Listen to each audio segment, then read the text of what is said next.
जी नमस्कार, स्वागत है आप सभी का दिन मंत्र के यूट्यूब चैनल। देर रात में इस वीडियो को बना रहा हूँ और इसके पीछे का रीज़न है, जब मेरे पास फ़ोन आते हैं और उस फ़ोन के बाद ना मैं कुछ ऐसी आवाज़ें सुनता हूँ जिस आवाज़ों को सुनने के बाद ना इंसान का शायद ज़मीर गया, उसकी सारी की सारी बुनियाद ही हिल जाती है। और वो बुनियाद हिलती है तब जब आप इस फोटो के पीछे देखेंगे कैसे कुछ लोग, कुछ बढ़िया लोग, कुछ बच्चे अच्छे इंसान जो एक वो मुहिम चलाते हैं भर्ती के लिए, जो आपसे सिर्फ एक मांगते हैं थोड़े से कि आप पहुंच जाइएगा उनके साथ देने के लिए, और आप पहुंचते हैं कहाँ? शायद रील देखने। आप पहुंचते हैं कहाँ? आप पूछेंगे मैं क्यों नहीं पहुंचा, तो आप उनसे पूछेंगे मैं पहुंचा कि नहीं पहुंचा, क्योंकि मेरे को बार बार वो पब्लिसिटी करने की जरूरत नहीं कि मैं पहुंचता हूं कि नहीं पहुंचता हूं। मेरा साथ हमेशा उनके साथ था, पहले भी, आज भी, हमेशा भी, और हर भर्ती पे मैं तुरंत पहुंच जाता हूं।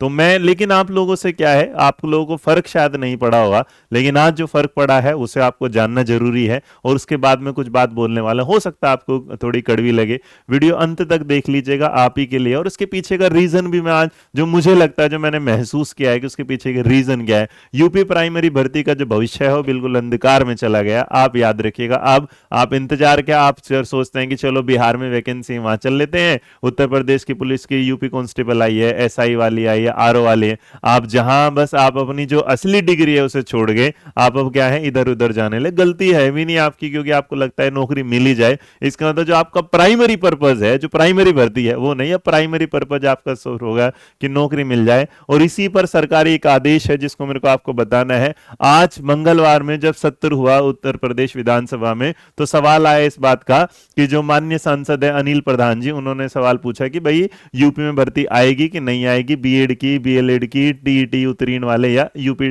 इस पर बात करते।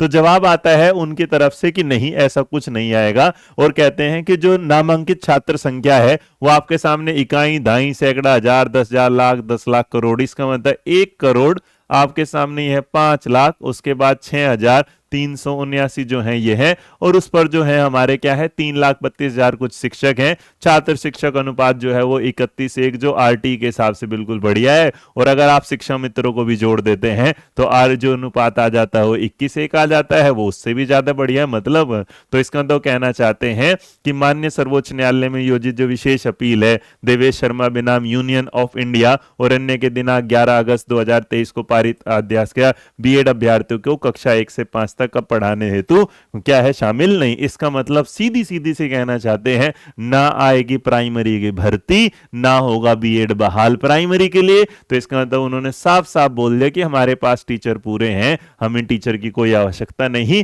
और इसके लिए, और सोचेगा, जिस प्रदेश में 2018 से अभी तो कोई भर्ती ही नहीं आई है और 2024 आ चुका है, और वहां पर क्या कोई रिटायरमेंट नहीं हुआ है, या मान लेते हैं ऐसा क्या कुछ भी नहीं हुआ होगा कि किसी जिले में रिटायरमेंट ना हुआ हो, किसी जिले में। अब आप सोचेगा, इस बीच में यूपी टेट भी आया है, बीएड के कॉलेजों में बच्चों ने नामांकन भी किया होगा, डीएलएड भी किया होगा, इस तरीके से फिर वो क्यों चल रहे हैं, ये भी सोचने का विषय है। उसके बाद ये पूरा आने के बाद अब देखिए, कुछ लोग पहले, अगर आप देखेंगे यहाँ पुलिस कैसे, ये क्या मांग रहे हैं, ये मतलब डंडा है क्या, ये अपने लिए एक नौकरी मिल जाएगी यार, ज्यादा, और हो सकता है उसे भी ना करे, क्योंकि ना इतना वो चीज हो जाए, इतने इनके उस पे इतने सारी एफआईआर इतनी हो जाए, शायद उसके लिए भी काबिल ना हो। क्या करेंगे नीतीश जो है ना, 100 दिन के लिए आमरण अनशन पर बैठे रहते, अंत में 1-2 बज जाते हैं, क्या करेंगे। इनके पास पहुंचते हैं, 4 लोग मिलते हैं। अगर आप इस फोटो में और देखना चाहते हैं तो मैं आपको दिखा देता हूं। बताओ, ये लोग जो अपनी मेहनत कर रहे हैं यहाँ, लेकिन पता है क्या हो रहा है, सवाल ये है कि क्यों नहीं साथ हो पाते। तो देख लो, ये तो बिल्कुल ही रहे, मतलब कितने लोग हैं यहाँ पर।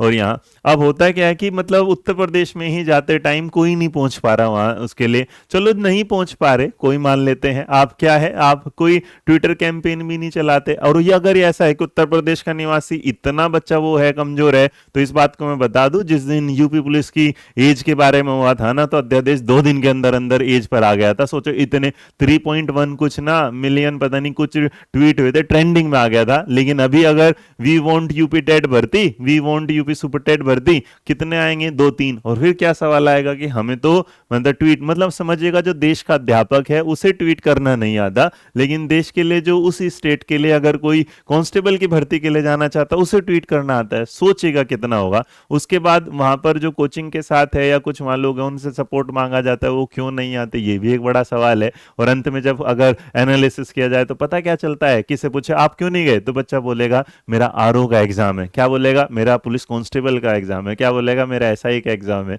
इसका मतलब जिसकी पढ़ाई है उसका एग्जाम जाए भाड़ में, यही वर्ड शायद मैं बोल पाऊँ तो होगा, बाकी कुछ नहीं।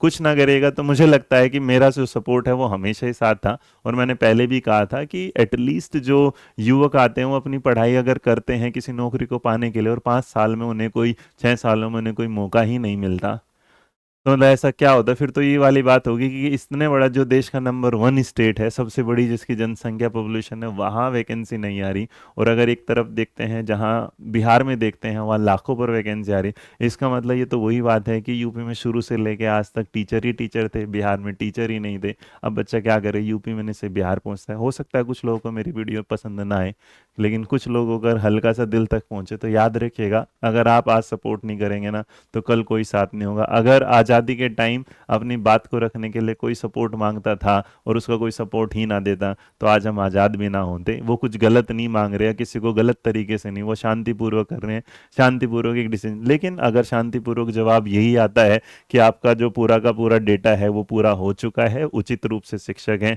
फिर तो मैं देखिए गवर्नमेंट के डेटा को हम भी क्या झुटला देंगे वहाँ के साथ। लेकिन एक सवाल है कि कुछ तो डेटा बच्चे भी पेश कर रहे हैं कि इतनी वैकेंसी खाली है लेकिन फिर भी वैकेंसी नहीं आती। तो बोलो मेरे को लिए, मैं सरकार के खिलाफ तो क्या ही बोलूं, मेरे को तो सिर्फ तो आप लोगों से वो था कि वो जो बच्चे हैं जो वहाँ बैठे हैं, जो मेरे मित्र हैं, जो दोस्त हैं, वो खाली पेट बैठे हैं और खाली पेट बैठने के बाद उन पर डंडे बरस रहे हैं। सोचिएगा आपको क्या नींद आ पाती है रात को, अगर आप सो पाते हैं तो फिर आप शायद उस नौकरी के लिए बने हैं जिसकी आप तैयारी कर रहे हैं। इस नौकरी का आपको इंतजार करने की भी कोई ज़रूरत नहीं है। जय हिंद, जय भारत, नमस्कार, खुश रहें, अपना ध्यान रखें।